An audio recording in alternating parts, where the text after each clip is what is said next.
Get ready to learn with us on Bash University Live.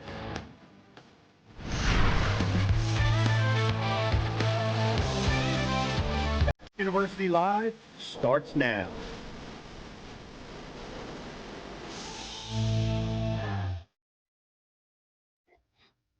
Welcome to Bash University Live, everybody. Good to have you with us.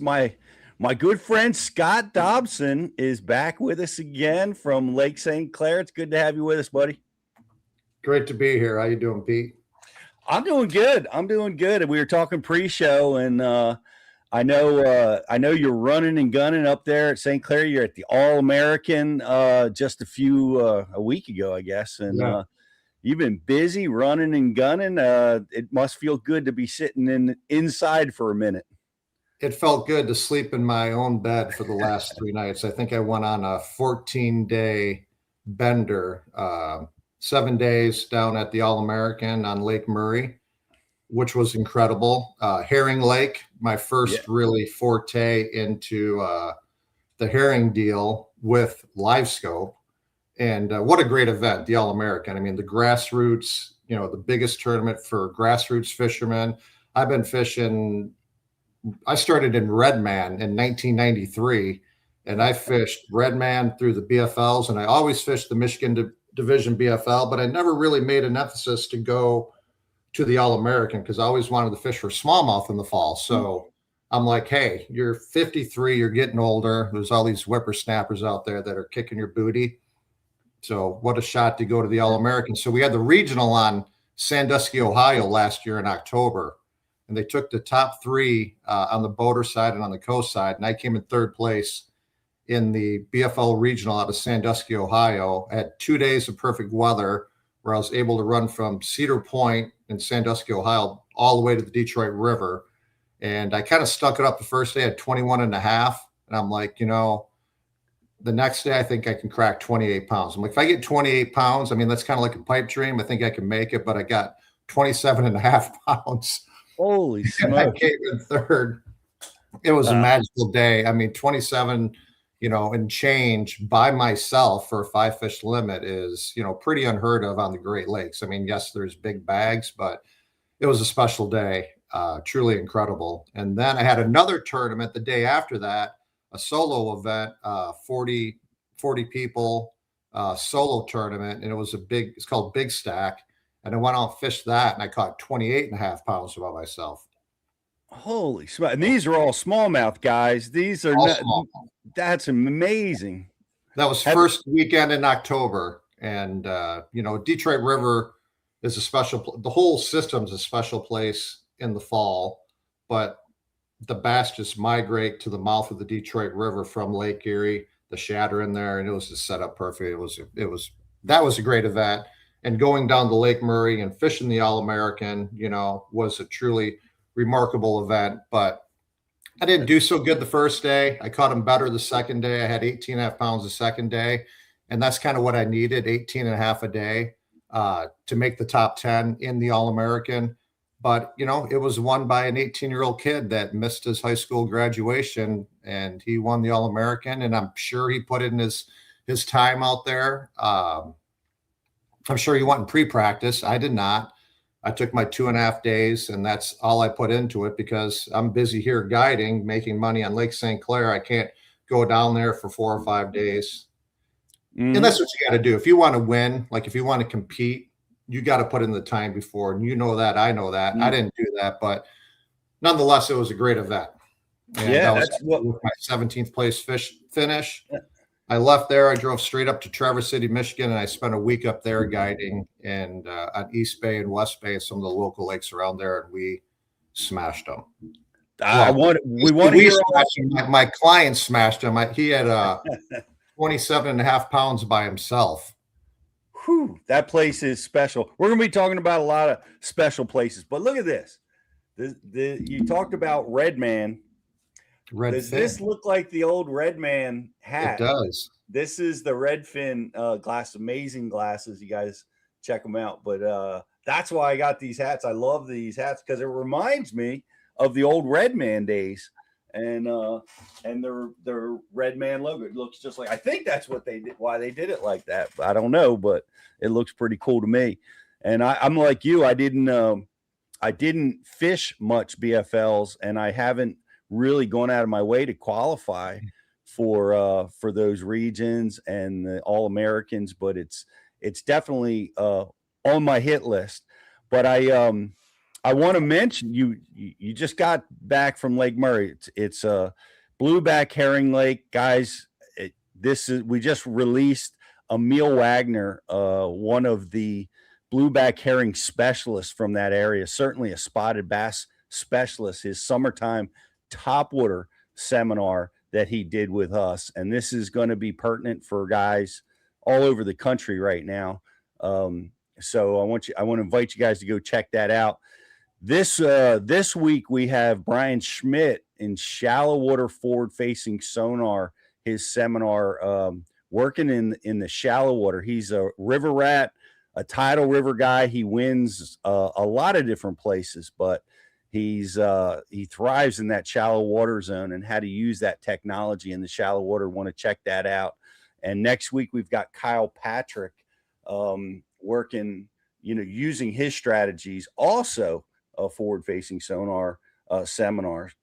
But Kyle does things, he's working in a little bit deeper water, different strategies than Brian's using in his shallow water seminar. So that's what's happening at Bass University. So download the app. We keep getting great reviews for the Bass University 2.0. So I want to invite you guys to go check that out, and welcome Steve and Scott. Good to have you guys with us on the chat board. And let's take a minute. You brushed over Lake Murray.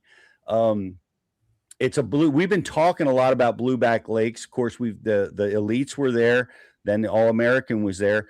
Were you catching the tail end of the blueback spawn? Had that passed? Were you doing the cane pile thing? What was going on for you that week? So I've been there. This is my third time there over the years, and I remember the first time we went there in FLW, there was a lot of hydrilla, and it was like, we were burning traps through the hydrilla. Then I went there a few years ago for a MLF Pro Circuit event, and Matt Becker won it on the herring spawn, but there was a lot of fish still. Bass were spawning, and that's what I did. And I think I came in like 25th. So it was a good finish, but I didn't get into the herring deal. I just didn't know enough about it. So knowing when I qualified for that event, I just started doing a ton of research on the herring bite and, Lake Lanier, Hartwell, and Murray, and figuring out what people do.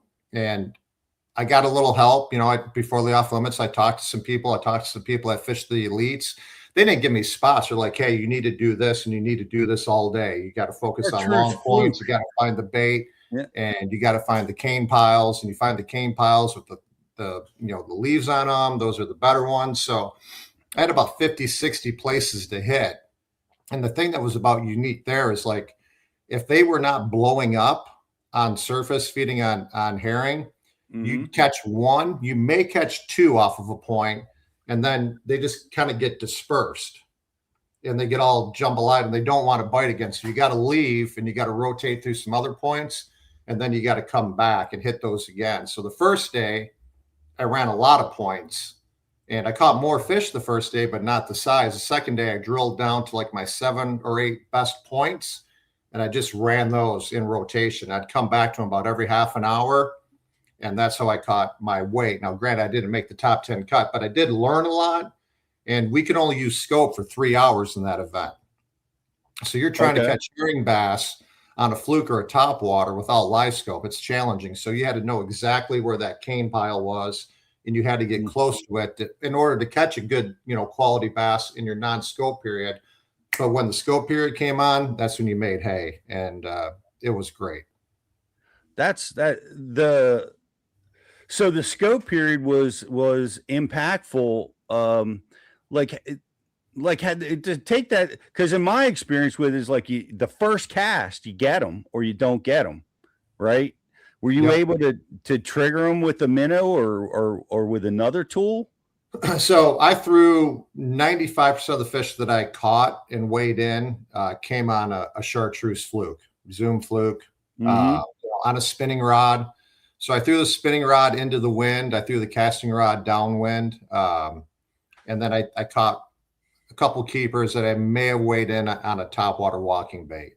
But most of my catch came off the fluke. And those fish are extremely educated for how clear the water is. They can literally come up, suck in that fluke, and spit it out instantaneously, and you never even feel them. And they'll like rip the fluke off the hook, off the nose, or they might strip the fluke completely off. And I tried different things like putting a treble on it, but it just impacted the action. You had to have that right action of I was burning it and killing it, burning it and killing it. That's how I was triggering the bites. Okay. So I wasn't twitching it. I wasn't pulling it. I was burning, kill it, and then they would come and eat it on the kill. Or if you could scope them, you could watch them come. And if they didn't eat it, you just burned it again and they would chase up and eat it. But you needed like 3 to 5 at a time. If you had a solo or 2, you're not as apt to catch them. But if you had multiple, like 3 or more, and you could get that fluke all the way past them and bring it across to all of them, you would be guaranteed almost, to catch one. They wouldn't resist it. They wouldn't come up and go back down. One of them would eat it because you got 4 or 5 of them coming for it, and boom, one would choke it. Did the rigging that I've seen? Well, what was your rigging? Because that's so important. We're using like a round bend worm hook or EWG or nose hook. I tried the round bend worm hook, and that did not work for me. I couldn't get the fluke to run the way I wanted to because I was burning it, and a lot of times it would kick out of the water. And if it seemed to jump out of the water, they wouldn't eat it. So I needed to be able to burn mine, kill it, and have it stay under. So I went with the Gamakatsu hybrid worm hook, a 5-aught, and I made sure that hook was sticking out above the bait. I didn't Texas pose it. So I had it kind of like sticking out about, 1/4 inch, 1/2 inch out of the fluke. Right. And that was my deal. That's what worked for me. Now, a lot of guys swear by the offset worm hook, but this hybrid Gami worked for me. Were you like straight fluoro? Were you braid or what was so on the spinning gear? I was going braid to a ball bearing swivel. And then I was running 12 or 14 pound fluoroleader, about, 12 to 18 inches. And I used the biggest, heaviest swivel that I could find, a big Spro, like Carolina rig swivel, like 150 pound class one. It just had a little bit more weight and it kept it under. That's cool. What a neat deal you came up with the wind, because that is getting distance into the wind with that bait is really, really hard. So that was a slick adjustment going to spinning for that. See, a lot of guys throw spinning down there exclusively. I had 3 spinning rods with flukes, and I think I had 3 with bait casters, and I had my top water. I threw a Jackal riser a little bit, which is like the Berkeley Credge, and it's kind of like a minnow. I caught some of that on practice, but it never really slicked off enough in the tournament to make that bait productive. But you needed the distance with the spinning rod if you had to cast into the wind or crosswind. But trying to throw that fluke into the wind and get the distance is just a recipe for disaster. But I'm so used to catching them on a casting rod, I just felt like I had more control. I tried to favor that when I could. And then obviously I used the spinning rod. But the spinning rod you got to use basically a medium heavy spinning rod. You can't go out there with a 7-foot medium. You have to have a stout spinning rod. So I did have the right spinning rod for the job, and it worked great. But those fish they're just smart. They're very smart. And it's interesting to watch the different retrieves. And I'm interested if you've ever done that with smallmouth. But that straight line retrieve, mimicking the blueback herring, they tend to sprint in straight lines when they're escaping. So that's the theory, right? We see everybody just coming in straight with that technique versus twitching it. Have you ever given smallmouth a look at that type of retrieve? It's funny. I'm just dying to get out, and I'm going to talk about that later. We throw chartreuse up here, and I was dying to find chartreuse flukes. I couldn't find them anywhere before the event. And Yep. I'm like, I think I got some chartreuse flukes. So I was digging around my totes in my tackle room. I'm like, I had 15 bags. I'm like, well, there you go. But they were all bent and, they were all, cocked over. So I had to boil water and I had to like get them hot and lay them out and get them straight. And I put them all into trays. And so I had that all dialed in. But when I go out on my next trip, the mayflies are starting to hatch up here on St. Clair. The fish are spawning. A lot of fish are almost done spawning. So that's when the fluke really shines. And we throw bubble gum up here a lot, the pink one.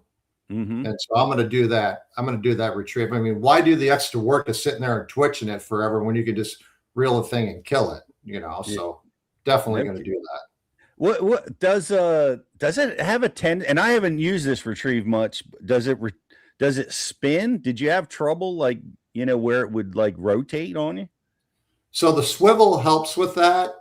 But if you rigged it perfectly and you had straight flukes, like if you took some boiling water, get it just to a light boil, and you drop them in for about 30 seconds and you pull them out with the strainer and you lay them out, you can get those flukes perfectly straight. But if you rig it with whatever hook that you use, and if you have just a little bit of a bend in it or anything, it will jack out and they won't eat it. It's got to have that right kind of pull through the water when you're reeling. That's what I learned. Like I would sit there, I cast a fluke, I'm like, it's not running right. I bring it in, I modify it a little bit, I throw it back out there. I'm like, nope, it's not running right.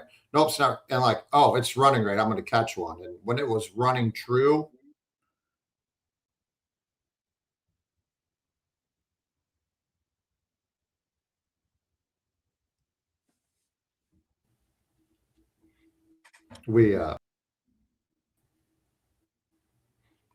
I guess we've did you froze up or I froze up, Scott. Either way, I've got you back right now. But nonetheless, running the fluke true and straight was critical. Yeah. And having that ball bearing swivel, that helped a lot. It helped to keep it down and it helped with the line twist. Now I've experimented with this a little bit years ago. The nose hooking, the like a treble hook nose hook to increase your strike to catch. Is anybody doing that? Or are they talking about that? Did you try doing that down there?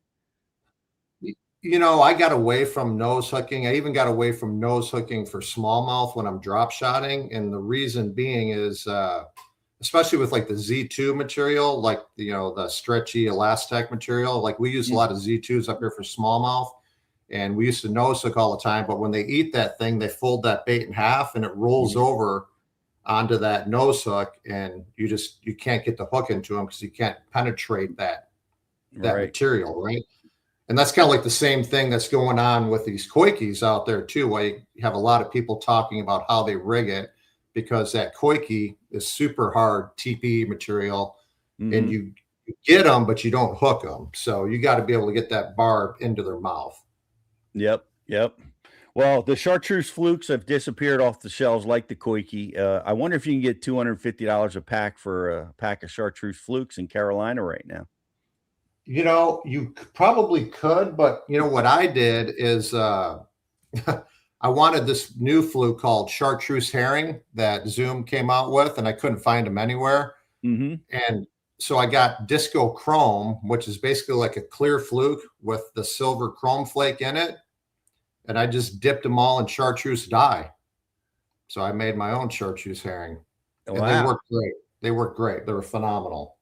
That's awesome. Well, great solution, man. Great stuff about the herring bite. I can't wait to see how the smallmouth react to that, if they do.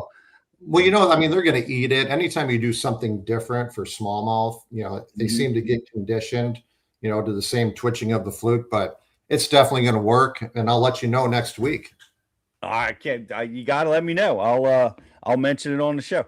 You go from the All-American and you went right up to, like, as if Lake St. Clair is not already smallmouth paradise. You went to a little bit further north up to Traverse City for a legit smallmouth paradise. What a nice transition that was. How was it up there? I imagine it was amazing. It was I call it Chamber of Commerce weather, where it's sunny and 75, 80 every day, and the wind doesn't blow at all. And Wow. it was truly exceptional. Actually, it was too nice to the point where it was slick calm, like pancake, every Mhm. day, all day, and then you'd get little moments of tufts of wind where you get a nice ripple, and then Mhm. that's when you would catch. So, like anywhere up in northern lower Michigan or up in the UP, the water's so clear. I mean, you can basically see 30 feet down and see a zebra mussel on the bottom. I mean, it's that clear. And these fish up shallow, I mean, they're super sensitive. And it's not like you spook one fish, he takes off. Well, all he does is you come by with the trolling motor, he sees you, he flares off. He spooks the next bass 10 feet down the line, who spooks the next one 10 feet down the line, who spooks the next one. So you start a chain reaction of just flaring off fish. You're like, well, that's great. They're here. I mean, that was a 5 pounder. That was a 6 pounder. That's a 4.5. That might have been a 6.5 or 7. But when it's flat calm like that, if you're too close to them and they see you, you cannot catch them at all. Wow. Now, if you get way back and you use like, 10-pound braid, like 4-pound diameter, something that you can bomb out there and Mhm. you can get it out there before they see you, or if you know exactly where they're sitting, you increase your probability of catching them, especially if they're on something, if they're on a log on the bottom, if they're on a sailboat mooring block, or if they're on a boulder. Those are the fish that you catch when it's slick calm like that. If they're just up on a flat and they're perusing around, chances are you're not going to catch them. You can That's see them, but you're not going to catch them. But if that wind just kicks up enough where you get a nice light ripple or even like a light chop, then you go gangbuster. You go from not catching to catching them every cast. And we went out 4 days and we never had under a 25-pound bag. unbelievable. And Unbelievable. like The multiple 5 pounders, multiple. We had a 668 was the biggest, and this guy Jason, he's been out with me several times. He's ate up with it. He just wants to. He's always chasing his PB. So he got a PB with me last year, and then he got another PB, 668. He's like, "That's not big enough. We got to get a 7." I'm like, "7s don't come very often. I don't care where you are, whether you're on, St. Lawrence, St. Clair, or even up in northern Michigan. It's not that common to get a legit 7-pounder. I think I caught 5 over 7 in my lifetime, right. which is not a lot. No. So, That's but yeah, so Traverse City, the whole area is amazing. And if you go earlier in the season before you get into mid-June, the rates are a little bit cheaper for lodging and the Airbnbs because it's a big resort town. So if you go now on the weekends, you're going to pay a fortune for a hotel room. I mean, minimum you're going to spend $300 for like a Comfort Inn or a Holiday Inn Express, and it's a lot of money. And then there's just a lot of tourists up there. So earlier in the spring, later in the late summer, fall, great time to go, great place. And it's surrounded by Lake Charlevoix, Elk Lake, Torch Lake, Skagmog, Bel Air. I mean, there's lakes all around there that you can fish and you can catch, they're up there spawning right now. Every fish we caught was pre-spawn. They're all fat, giant alewife eaters. I mean, they're spitting up alewife when you're bringing them in, and they're like just gorgeous, that's big, that's giant that's fish. that's amazing for people that have never been there. Like the Traverse City is a bay off of Lake Michigan. 2 bays, 2 bays. Okay. East Bay, West Bay, and there's a peninsula in between. Okay. It is the clearest water I have ever seen. Is that your experience? I mean, I think I recall seeing like 30, 40 feet down to the bottom there. Yeah.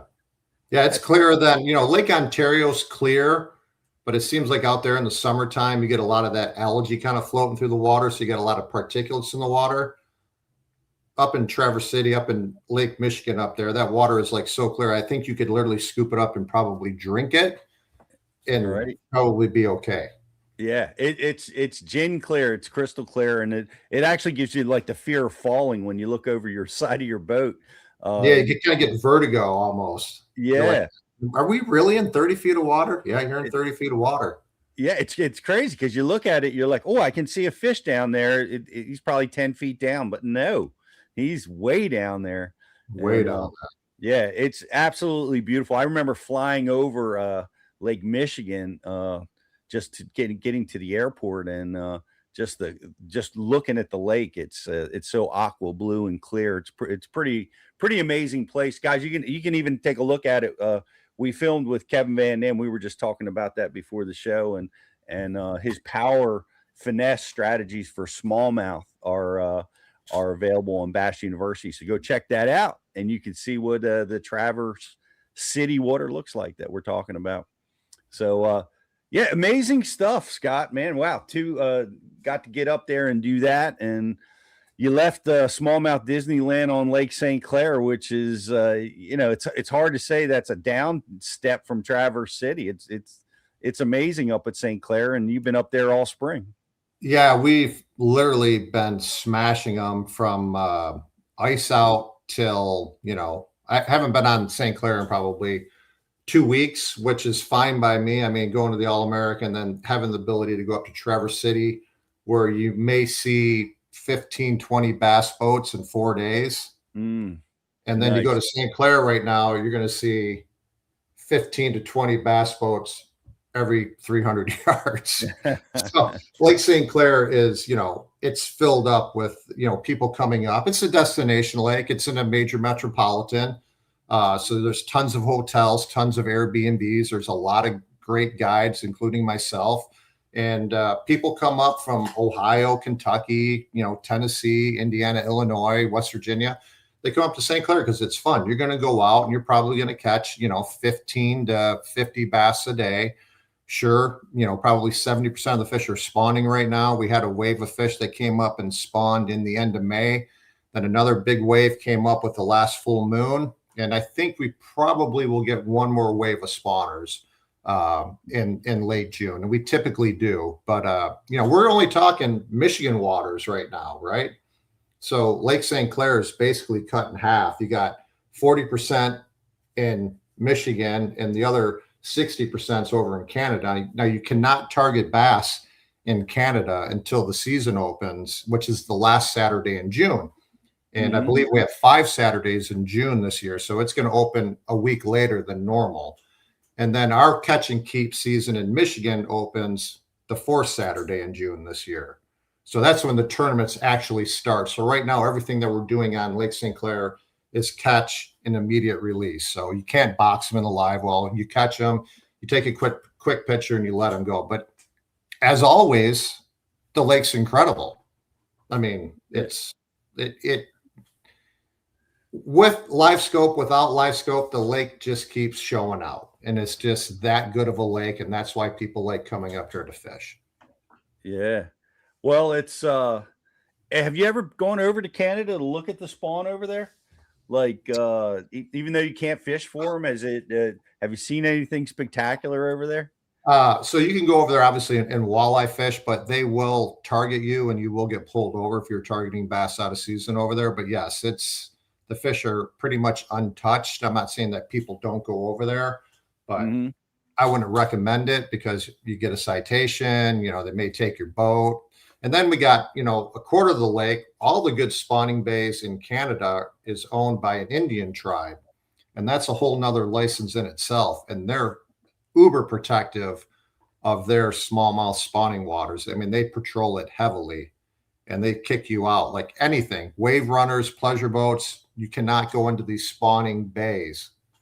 Wow. For any reason at all. If you want to go out there and just lay out and, go around in an inner tube, no, they kick you right out. And that's great. That's good for the sport. Like catch and release is fine, but over there, those fish are pretty much uninterrupted, and that's great. So they're going to have a successful spawn. The Indian tribe, they close the season along with Canada. Do they use the same time frames? Yes, same time frame. It opens up, but like I said, they have specific bays that are just locked out to all boating whatsoever. You can't fish, even if you were like pan fishing. You're not allowed to even pan fish in those areas. You cannot be in that water whatsoever. So that's really good. It's good for the lake. Yeah. Well, That's true. And Steve says you go broke buying the license, and yeah, you gotta during the season, right? You got to have the Indian license, the Canadian license, and the Michigan. Michigan Yep. license. Yeah, Yep. yeah. You can buy a 1-day Indian reservation license. The yearly, it's not that bad. It's like 40 some bucks. So it's not terrible. And I fish on the reservation a lot. I spend a lot of time up there. It's a good place to go to get out of the wind. If we have a blow day and you need to do a trip, you can go out there and you can get up on some of this clearer water in these flats, or you got moderate current coming across them, and you can basically sight fish for actively feeding fish. And so it's a beautiful place. Yeah, I love it up there. Don't get up there enough these days. The tournament trail used to carry us there all the time, but it's been too long for me to be up on St. Clair. I look forward to getting back there again soon.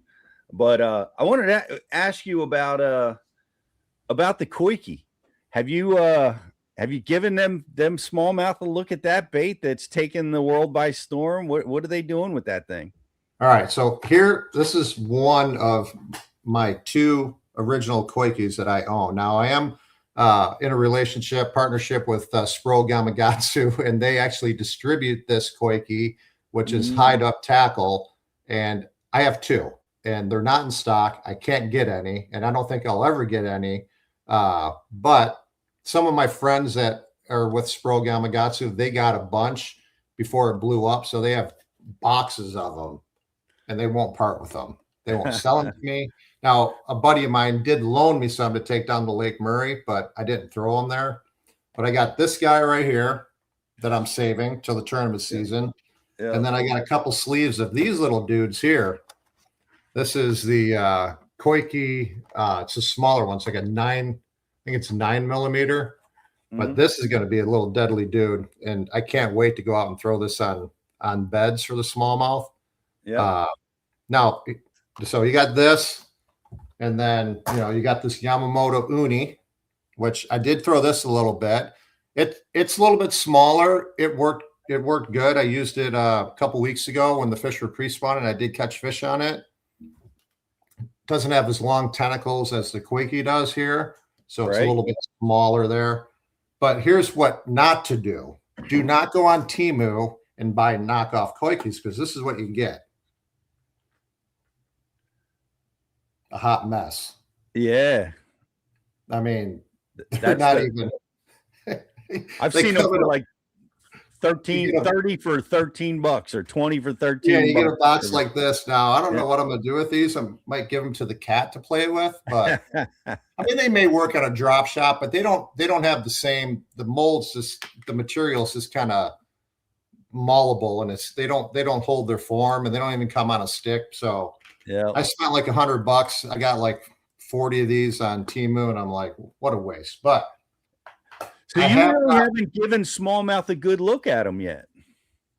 I have not personally. Now, last year I was throwing like the tumbleweed and some of the like G crack kind of had like a Ned rig that had some, tentacles going through it, but that was just skirting material. It wasn't the stiffer, like on these koiki. So I have not used them. Now, I know that obviously they do work, because several guys were using them last year and they kept it very tight-lipped and they stroked them. So it's a new bait. It's something the bass haven't seen. And of course it's going to work. Is it going to stay something that we're going to keep in our toolbox forever ongoing? I don't know. Baits come and go. They go through an evolution where they're hot, and then they're not. So I don't know what's going to happen with this as we go forward, 3, 4, 5 years down the road. But for now, it's the hottest thing going until the next thing comes out, which is, this dude here. What? Look at this.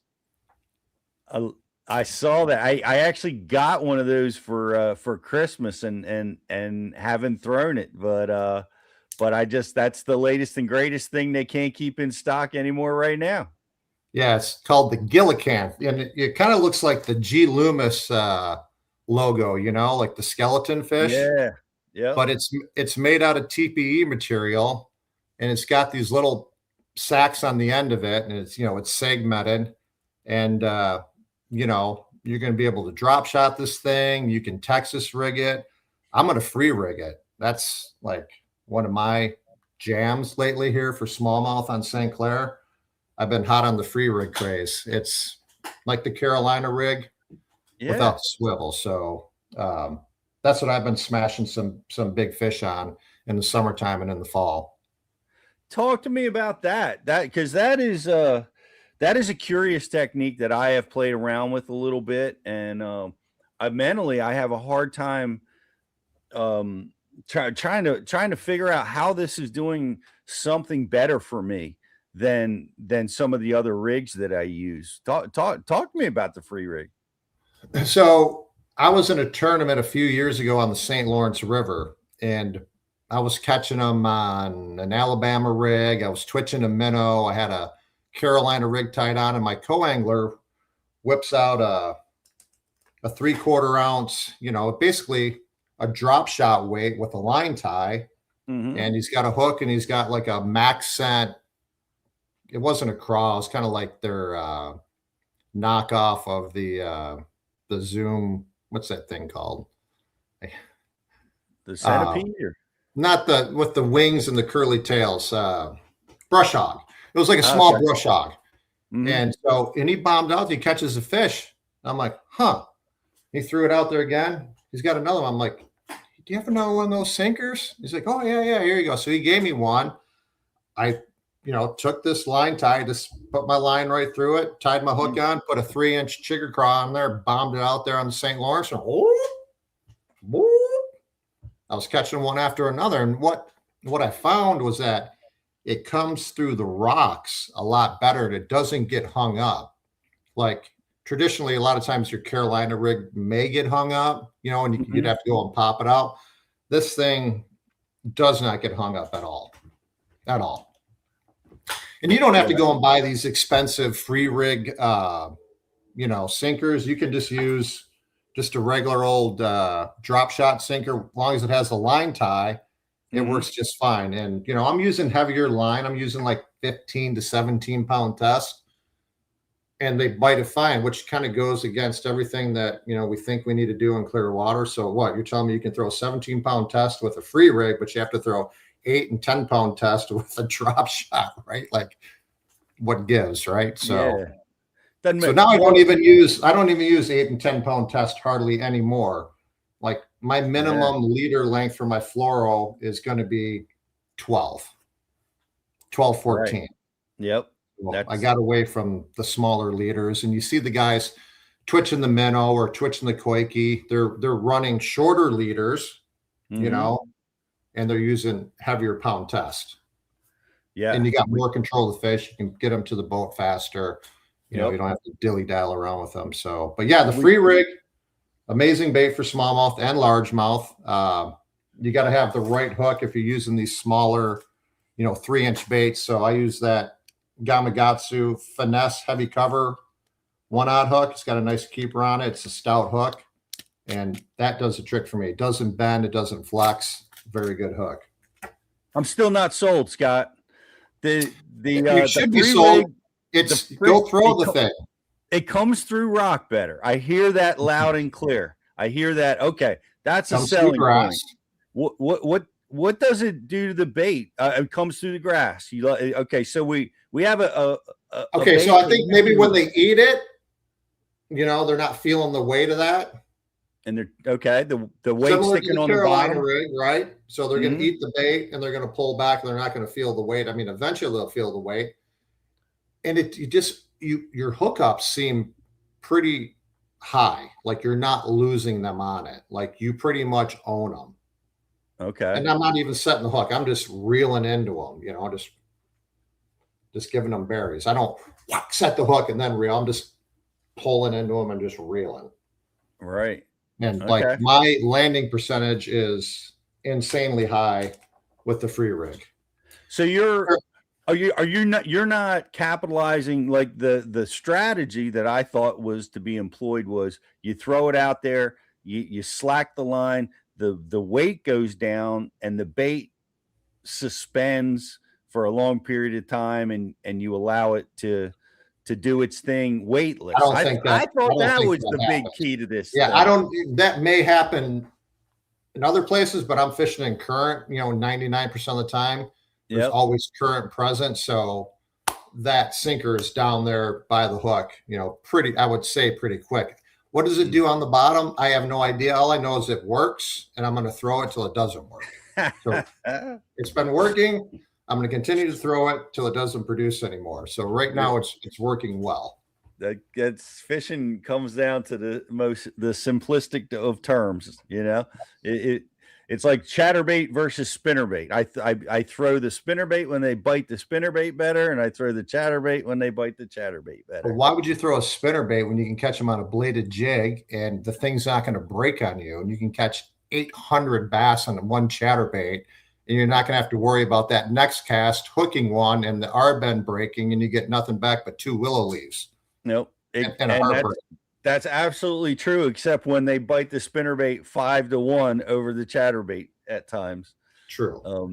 And then you have to make that adjust. So I just got to throw the free rig, and it's a current thing for you. It's not a open water spawn thing. It's not it's a current thing. It's a bait that I'm throwing, post spawn through fall. Okay. I'm not I haven't thrown it in. I'm sure you could throw it into a bed and it'd work fine. I mean, I don't run around targeting beds unless I have to. Unfortunately, right now on Lake St. Clair, you can cast anywhere, and you're probably going to pull through a bed if you're in 12 feet of water or less, because there's bass spawning every 10 feet right now. So you're going to catch them on a bed, but it works well. And, big proponent of, throwing the max scent on it. Like I got gobs and gobs of max scent. Like it just works for smallmouth. It just does. Have you had the new lab series? Have you dropped that on them yet?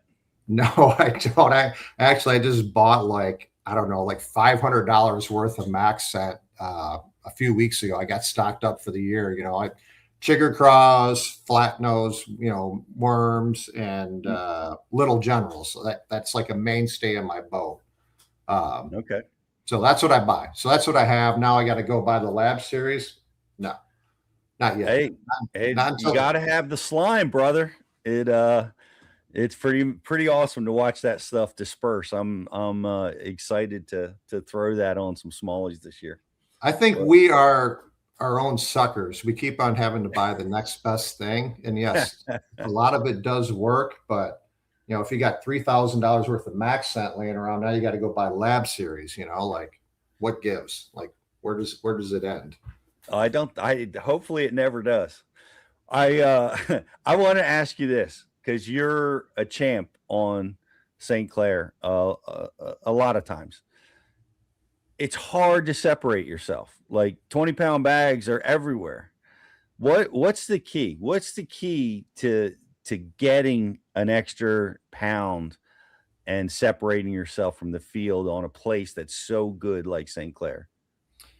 Like I look back and I think as anglers, you go through an evolution where you have stamina, and you're learning.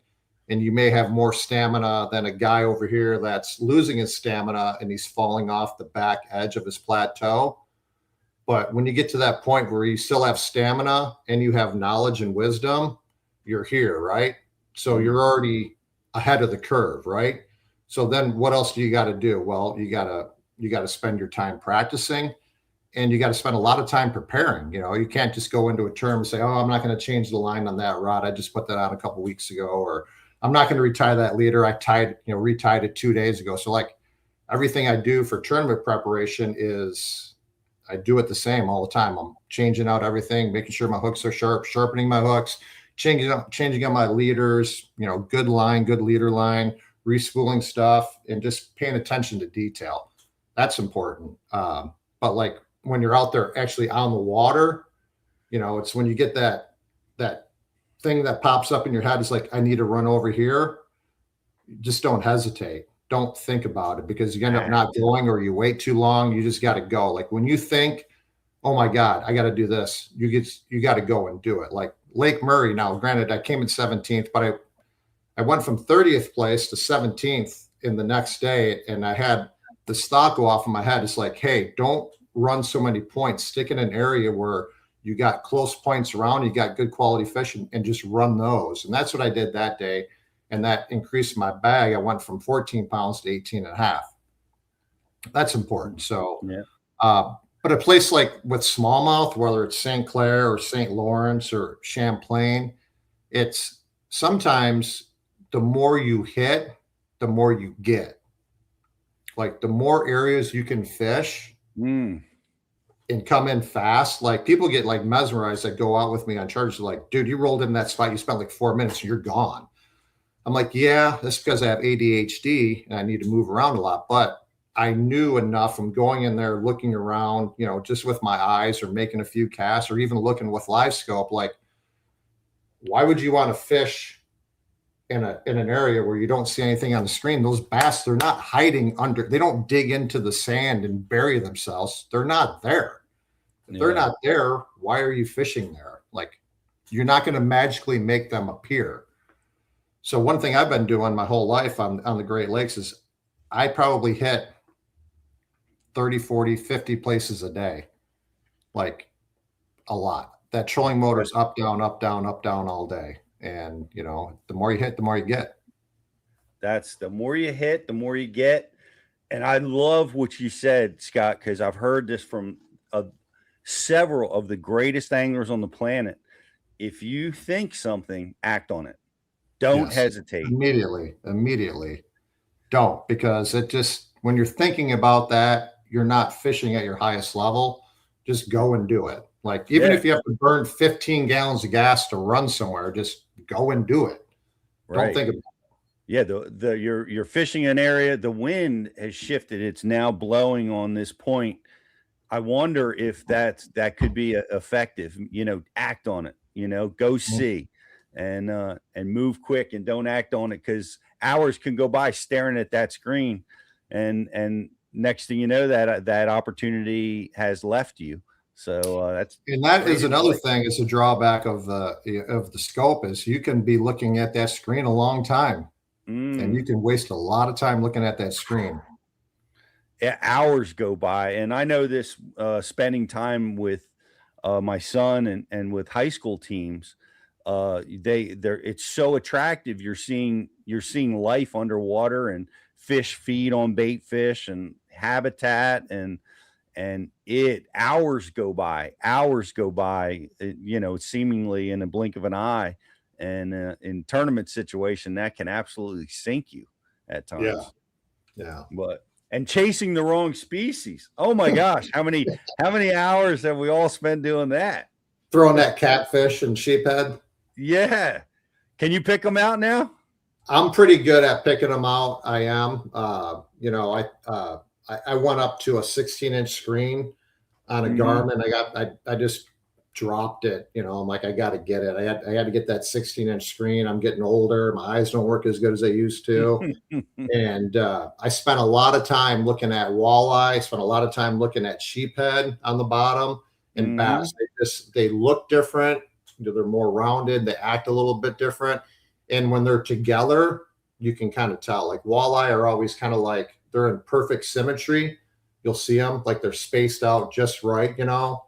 How they move around. And then like a sheephead kind of looks like two fish rubbing together as they move, because they just have a big tail when they're swimming, and they have big wide bodies. So obviously there's times where I thought it was a drum and it ended up being a very large bass too. So you know, and how they relate to the bottom too on St. Clair. So when they get into the grass, like when we're talking about Anchor Bay and places where the smallmouth get into the vegetation, that's something that I need to work on a little bit more. And so I've been screwing around with my color gain and my color limit to make sure that trying to see them in the grass.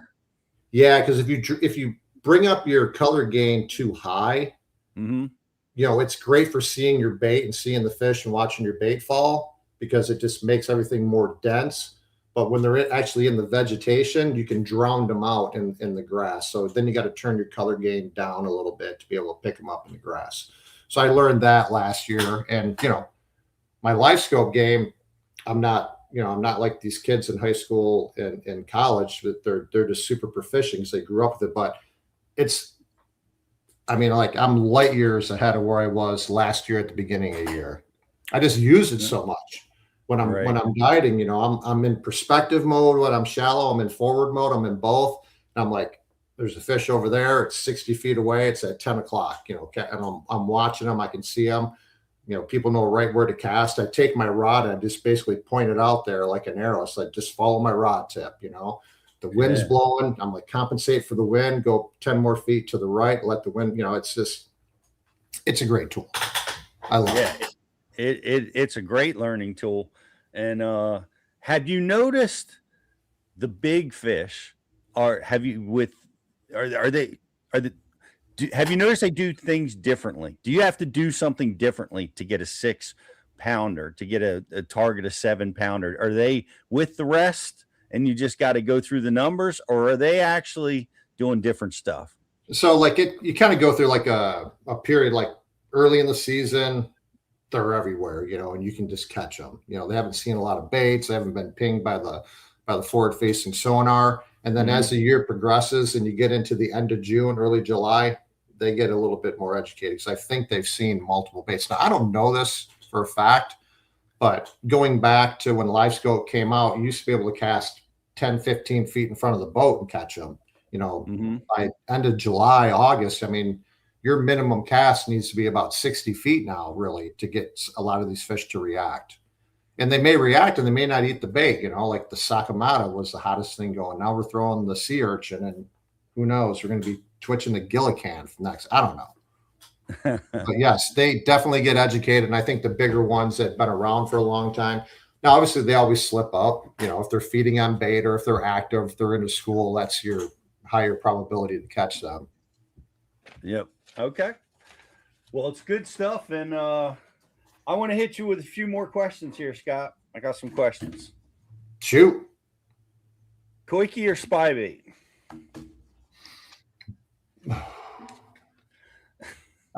Spy bait covers a lot of water. Now, I don't know if we talked about this, but this is a big spy bait right here. This is the 100. This is the jumbo. You can throw this on a bait caster, 10-pound test, no problem. But I went to a braided split ring on that, and this has significantly helped my hookup. And I can spin that treble. Let's see here. 1, 2, 3, 4, about 5 or 6 times before it binds up. So if you're having trouble with your spy bait, tie your braided split ring. Yes. Spy bait covers water. So spy bait is no different than twitching a minnow. It falls, it shimmies down, you bring it through the water, it rotates. This is more of a steady retrieve. You're not going to kill it and whatnot. And then obviously you got these blades here, the props on the front and the back. So great bait. If I was throwing at a specific fish, I'd probably throw this koike, which I'll be throwing this year. All right. But the spy bait still works great. And this bait's never going to get old. And the braided split ring, big deal. Same thing on my blade bait right there, braided split ring. Get multiple turns on it. That's the Spro tungsten carbon blade. That's a tungsten head on a carbon fiber body. This thing is sick. But you definitely have to tie braided split rings with this guy because it's got a little grommet in there. You can see that there. So you need the braided split rings. The braided now these are ones you're tying these on your own. Yeah, right? I'm hand tying these. So when this bait comes in the package, it's got the frog hook on there. Yep. Right there. But this blade right here, this is my go-to blade bait now in the spring, early spring and late fall, because it's got a tungsten head on it. It shows up on your forward-facing sonar a lot better. But I take those stock hooks off and I put on some Gami number 6 short bend magic eyes, and I tie on my braided split ring there. And like same thing there, you get, 1, 2, 3, 4 revolutions before that thing binds up. And I went from maybe losing 25-30% of my fish on a blade bait to probably landing 85-90% of them. Yeah, that's huge. You don't have to go crazy. You don't need 60-pound braid. You can throw a 40-pound, 30-pound braid. It works just fine. Yep. Matt's What got should a I do with question. scope without scope around Chameau Bay? I won't be out in the main lake, not just a tournament, fun weekend. Man, right now I'd be throwing a swim bait and a jerk bait and a hair jig. That's what I'd be doing out there. That just popped up on the screen. Yeah, they're still spawning up there, I imagine. Oh yeah, for sure. And yeah, you don't need much. This Chameau is like a hatchery. It's a bay off of Lake Ontario, and they're coming in there and getting busy. Hair jig. Now the technique on this is pretty cool, Matt. Listen to this. You're just gonna throw that out and reel it in. Just gonna throw it out and reel it in. Now this is a custom hand tied one. My buddy here in Michigan, LaFada's Custom Baits. That's a Gami hook. I'm not a big fan of the mustad, so that's that Gami 1-odd right there. It's that super small hook, and it's got a little keeper on there. I put a little black piece of Maxent on there, shove it up on that hook keeper in there, throw it on a 7'10" spinning rod, almost like an ultralight Douglas rods. They make, I think, the best hair jig rod out there on the market. It's 7 foot 10 inches. It's a 3-power braid, light braid, to 6-pound test. Cast it out and reel it in, and they just eat it. It just works. Cast it out and reel it in. You guys should have a blast. Chameau should be really, really full of fish, and anything goes, and they should still be spawning. So Matt, use your eyes. I mean, you should be able to see them, and they're pretty cooperative. When they spawn up there right till July. I caught fish in the St. Lawrence River spawning in the end of July. Yeah, yep. And we've got it's June. It's closed. It's closed. You know, the season up there is that protects the spawn is going to be active because they're up there and doing it, man. So have a ball. Send some pics, man. That sounds awesome. What a great stuff for show and tell. I wonder if you're prepared for this. Hit me. Favorite bourbon under $50. Oh, geez. Eagle Rare 10-year. All right. Yeah. Oh, you know what? When the show started, the UPS driver just pulled up, and the poor guy was out there. He had 6 giant boxes, and my Miller Tech batteries just showed up. My new boat's coming in tomorrow. So okay. I saw him out in the street. He was unloading all my Miller Tech batteries, and I saw the little box about this long, which was my bottle of bourbon that you went and muled for me at Total Wine. So it made it today. Awesome. Now that's a great bottle. That's Weller foolproof. That is a phenomenal bottle, but you can't touch that for under $150. Is that okay? What is that's kind of like a quickie? It's like quickies are like allocated bourbon. Like you can get them for retail here and there, but you're generally going to be paying a secondary markup. That's what bourbon is. Kind of like quickies. Okay. Tell me unlimited price bottle of bourbon. What are you drinking? Pappy Van Winkle 15. Yeah. That's about a $1,500 bottle. Yep. I have one. And then my newest bottle that I just acquired a couple weeks ago is Heaven Hill 22-year. It's a 22-year age statement. And that bottle was $330 retail, and it sells on the secondary market for anywhere $800 to $1,000. And it's just going to go up in price. Unlike quickies that are going to go down in price when there's more supply. Talk to me about my bottle. This is that is Bardstown Origin Series. That's a great what? How did you get a Berkeley Lab Series Bardstown bottle? That's a great question. How did I get that? You guys, are you affiliated with Berkeley? No, but I was invited to the launch of the Lab Series. And that's a great bottle. Is it? No. This that we were at the distillery and we toured and they demonstrated the brand new Lab Series and how it works and how they built it and its similarities to building great bottle of bourbon. So Did you drop a Lab Series worm into the bourbon and then drink it and see if there's any scent dispersion? that was not part of our tour, but we definitely got to see that slime slipping off the baits there, Oh which man. is pretty amazing. You would have loved that. The distillery was amazing. Like the racks of aging bourbon went on forever, like just like seemingly miles of barrels of bourbon. It's crazy. Yeah, so the buildings are called rick houses, Mm-hmm. and then there's about 25 to 30,000 barrels in a single rick house that will age anywhere from 4 years to 8, 10, 15 years, whenever they decide to age it till. So yeah. Yeah, it's you get a little bit tipsy just walking into one of those houses. That's the bourbon leaching through the barrels. It's called the angel share. Yeah. So as the barrel ages, it loses alcohol through the wood from the expansion and contraction, and that's why you'll see a bunch of black soot around all the buildings and stuff. Right. Yeah. Yep. And well, I'm jealous. You got a bottle of bourbon and you got Lab Series, and I have neither. I don't have a Lab Series bottle of bourbon. Well, you have a nice bottle that I just shipped out to you, so that's good. Is when customers come and they go out on Lake St. Clair with Scott Dobson, is bourbon included in that package? Bourbon can be included. So obviously, if they come, they get an overnight stay of lodging. They stay the night before their trip.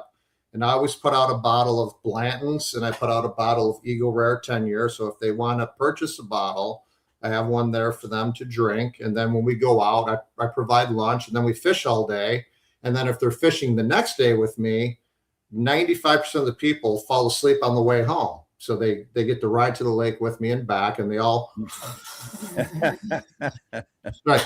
I didn't know it was going to be that exhausting out there. I'm like, that's just day one. We have 2 or 3 more to go. What are you going to be like on the end of day 3? That'd be me for sure. That's definitely my son. He's never made a drive without sleeping the whole way. But that's awesome. So if people want to take advantage of going out with you, what an opportunity this is. One of the greatest anglers around, guys, that you can go out on St. Clair with. How do they do that? Yeah, they can just hit me up on my Facebook page, Scott Dobson Fishing, Instagram, Facebook, and then my website is www.scottdobsonfishing.com. There's a contact form in there they can fill out. They can touch base with me. And yeah, hit me up. I got some available dates through half of July, August, and September. October is already at max capacity. I think I have 1 or 2 days open in October, and those are recovery days for myself for my mindful state. But October is a great time. Obviously, end of April and May is incredible. June's a great time, and obviously we catch them in the summertime too. The fish move offshore, and we're scoping around. But a great time to come in July and August because the weather is extremely stable. Usually light, calm winds, and you can go anywhere on the lake, and it's a lot of fun. Awesome. Oh, that's awesome, man. Well, I appreciate you coming and hanging out with us a little bit and sharing all these amazing stories. One more thing. So, as I said, my new boat is coming in, and I do have a 2026 Phoenix 21XE with a 250 Mercury, Ultrex Quest, all the fixins. And this boat is first assigned. So it's a demo boat. So they're going to get it as the first owner on the boat and motor. And it is for sale. It's looking for a good home. It's well taken care of. It's going to have about 140 to 150 hours on it. So if anyone is in the market for a brand new Phoenix that was used for 6 months, is all I used it for, it is available. It's on my Facebook post. You can see it out there online, and I'd like to find it a new home. There you go. For a very good price. I'm sure somebody in the Bass University crowd needs that exact boat. And it is the flagship boat for the big water of St. Clair, St. Lawrence, Champlain. It just rides so nice. And if you've never been on a 21XE or a 21 PHX, 21 was the old boat. It's now the 21XE, and it just lands so soft. And you can fish all day and a little bit of chop, and you're not going to wake up the next day sore. That's the benefit of running into Phoenix. Nice. And I can only imagine, and I would recommend Scott's boat if you're fishing that kind of water, because of the little details in rigging for big water that you just I know you know all of them because you've broken things with those waves, and you know how to rig a boat for that big water. And this boat, I'm sure, is well equipped and well It's rigged. locked down. It is locked down. The trolling motor doesn't budge. It's bulletproof. Nice. Nice. Well, go check that out, guys. Get out there and fish with Scott. Send us some pics. And yeah, I'm going to try free rig, for crying out loud. I guess you should try free rig, and you should throw the hair jig a little bit more. You got to get down with the quakey. There's a lot of things you got to do. Yeah, I'm working on all those things. The free rig is I guess next on my list. We'll see how it goes. But what is the number one bait for smallmouth of all time? Oh, all time? Is it still the tube? It's the tube, yeah. Yeah. It just flat catches them. Yeah, it does. Now you're still using the tube? People have retired the tube, Scott. No. Come on. It's like we got all this. We got the drop shot, we got the Koik now, and everything else. You were just talking about the free rig. When do we throw the tube? What's the deal? Spring and fall. I mean, it still works all year. It's still a great bait. Obviously, you can catch them on a year round, but it really shines in the spring and in the fall. It just Are you drifting or dragging it still, or is it just casting and stroking it? Hopping, stroking it, crawling it. I mean, anything goes, and I take the tube, and I take the jig, like a finesse jig and a Ned rig. I kind of categorize those guys all kind of together, Yep. So, but yes, it still works great. It's still the greatest bait out there. And, All right. If I could have two baits, I'd have a tube and a swim bait. Tube and a swim bait. Take that to Chameau Bay, yes. Matt. That'll definitely get it done. Tell me, I got to get the rigging on that tube, because the biggest problem that I've had over the years is strike to catch. You lose some fish on the tube. What are you using? So Art Ferguson has a tube head that has a owner hook in it. It's pretty stout, and it's kind of got that rounded, pointed, kind of like a kale bend over on it. That hook works great. And I think the biggest mistake I see a lot of people doing in my boat, and I used to do it forever, was trying to set the hook on a tube, and that you do not do. No hook setting on smallmouth ever. It's just reeling into them and keeping the pressure. Just reel into them, put the screws to them. You don't want the drag slipping at all until that fish clears that first jump, because smallmouth are notorious for clamping down. Largemouth, you hook them, their mouth is open the whole way in, right? Smallmouth, they clamp, and you're reeling. You set the hook, and you're reeling, and they come up and jump. And when they jump, they open the mouth, and there goes your tube. So, like, what I teach my people to do is reel into them, give them the berries, keep the rod tip down, clear that first or second jump when he opens his mouth, and that's when that hook a lot of times gets planted somewhere in the mouth. And these hooks are so sharp now with these chemically sharpened hooks, like, that hook is going to get penetrated as long as you have constant tight pressure on them. And I see a lot of guys that reel into a fish and the drag instantly slips. Like, I don't feel like you're getting enough penetration. So I crank my drags down pretty stout. Now, if I need to back off my drag, I back off. I'm same. I actually got a pet peeve. When guys are sweeping in and the drag starts singing right on the hook set, man, I'm like, you're asking for trouble. Yeah, for sure. Matt, I'm going to be throwing a Kitech style swim bait versus the mag draft when you're in Chameau. That's the style of bait that I would be throwing. What are you throwing, Scott?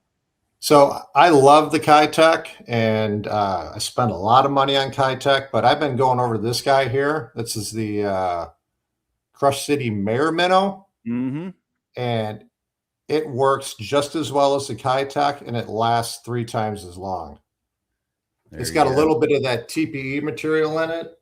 This is not a product endorsement by any way, but I'm all about saving money. right there, the Mayor Minnow. You get the 2.5, get the 3-inch, and it's got a little bit of that stretchy TPE material on 'em, but they still break. They're still flexible. And if you put it on with a screw lock, you can catch 15, 20 fish in one swim bait. There you go. And you'll So need that on Shimo. it's the same price as a Kitech, but they last longer. Awesome. That's great stuff, man. All right, get yourself some Pappy and some Mayors, and you're ready to go. And That's all you need. that's all you need, brother. Well, I look forward to, man. I hope to get fishing around here or something. I know you're busy with what you're doing, and me too. But I know we fished on the Toyota series quite a bit over the years. Maybe, hopefully, are you going to do any of that stuff this year? Yeah, that's on the docket for sure. And it's Okay. funny. I was just sitting here, and I've had this sitting up on my desk forever. You remember There it this, is. don't you? Remember that Champlain win? Oh yeah, yep. Scott loaned me some Wiggleworts, some OG Wiggleworts, and helped me out greatly. I appreciate that. We were Well, you rooming won together. the tournament. I didn't help you out greatly. You won. Yes, You the came in dub. first. You can't do any better than first. that was some good stuff, and I miss traveling and doing that stuff, and I don't have any of those Toyotas on the schedule this year, but I'm looking at. I love the schedule. I always love they go to the greatest places up in the Yeah, tell them Northeast. it's Champlain, St. Lawrence. I mean, what else can you ask for? Oh man, it's just Maybe St. Clair would be nice, but great. I love when they slip Cayuga in there sometimes, and when they do that, I'll be jumping on it. But well, good luck to you in those tournaments, man. I appreciate it. Wish you all the best, and we'll be following you on social and all your trips on St. Clair, and enjoy the bourbon, and we'll catch up with you real soon, brother. All right, man. Be good. Thanks, guys. See ya. All right, Scott Dobson, everybody. Awesome stuff. We got a little bit of celebrating to do. One of our good friends is just won big. We're going to be celebrating him in just a minute. We're going to take a quick commercial break, and we'll be right back after this. We're off the clock to clock more fish, to fill our live wells and empty our coolers, because there's more to explore. The latest Humminbird fish finders work fast, see clearly, and know all the best spots. They fish even smarter paired with the Minn Kota, and break down the water like never before. If you like your plans loose and lines tight, then it's time to explore. Only with Humminbird. Get right to the fight. New Mega Live 2 forward-facing sonar puts you on more fish with an ultra-clear, rock-solid picture of underwater action. Next-gen clarity, next-level fun. Only with Humminbird.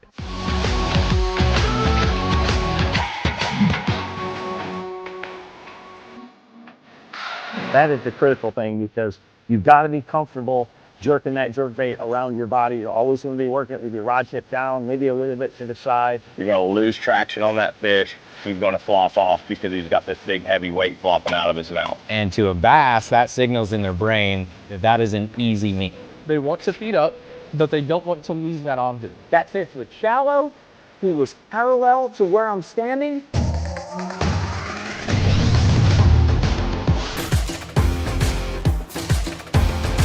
Reading that screen, watching, throwing, casting, learning.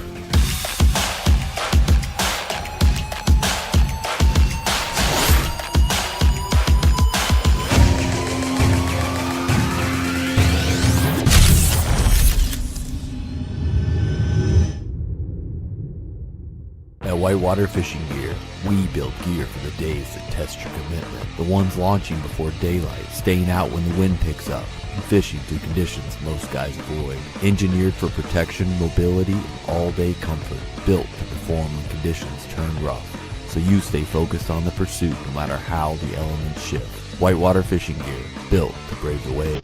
When the sun's up and the bite's on, clarity is everything. That's why serious anglers trust Redfin. Built for the water, designed for performance. Lightweight frames, crystal clear optics, and rugged durability that stands up to long days on the water. Thanks to Zeiss Repel technology, water Oil and even sunscreen just slides right off the lenses. Your vision stays crystal clear. See more, fish smarter, and protect your eyes with Redfin. Redfin polarized sunglasses. Comfort, clarity, contrast. Mother Nature may be tough. I'm tougher. I'll take you where chaos is the cost of entry and where the fish are worth the fight. Because the bigger the question marks, the better the quest. All right, welcome back, everybody. Scott Dobson, what a wealth of information on fishing in general, but certainly on smallmouth. He's got a grip on that. Really cool to see him talk about the tube, because I feel like me and him are the only two guys still throwing it, and it's just such an amazing fish catcher. You got to be firing that around out there too, Matt, when you're up on Ontario. But I want to. Justin, let's pull up a picture of our boy who just won. There he is. Him and his brother, the Cowan brothers, have won. They won the Ike Foundation tournament again. Won a bass cat, and it's their second win there. And he did it down on the Chesapeake this year. And he's been hot. They have been hot. They had a 26-pound, almost 27-pound stringer this year. And they won this tournament with 22 pounds, but anchored by a massive 7-pounder to get the dub. He's just he's an artisan when those fish are in the grass. I don't know him and his brother. I don't know any other way to say it, but when those fish are taking the grass beds, pre-spawn, even during the spawn and post-spawn, these brothers are killers and some of the nicest guys you'll ever be around. So congratulations to those boys for another great win, and enjoy the new ride. And I know they're already riding around in a bass cat. Now they got another one. I wonder what they're going to do with that.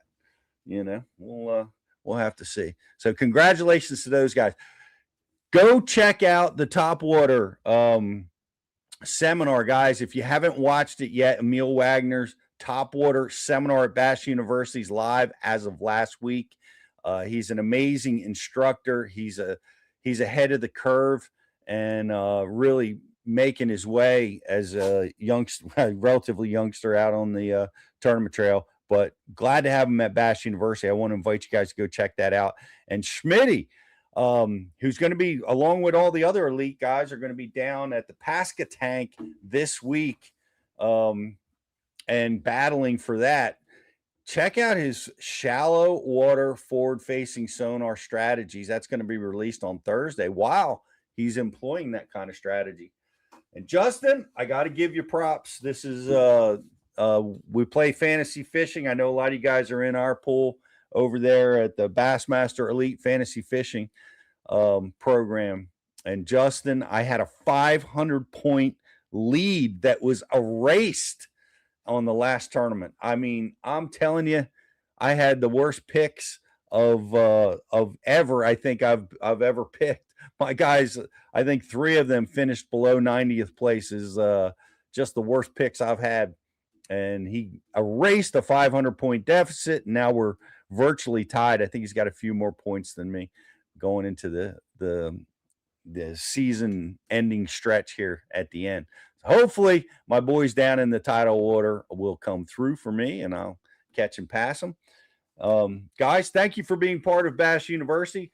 Look for us. We're going to be going down to ICAST again this year in July, bringing you some of the latest and greatest of what's going on down there in this amazing industry that we're in. Want to invite you guys to get out there. The whitewater sun gear is fantastic. Now that we've come out of that cold water season, I want to invite you guys to go check out the whitewater sun gear. It's and you'll be seeing us wearing it when we're out there working with Bass University and fishing. And we love the whitewater gear and the redfin stuff. We are in, we are during the throes of the spawn and the post spawn in a lot of parts of the country that we're in. Certainly, Matt, you're up there at Lake St. Clair. You're going to want to have some great polarized fishing glasses that you can cut through that glare. that cuts through the grime, that just allows you to see a little bit better.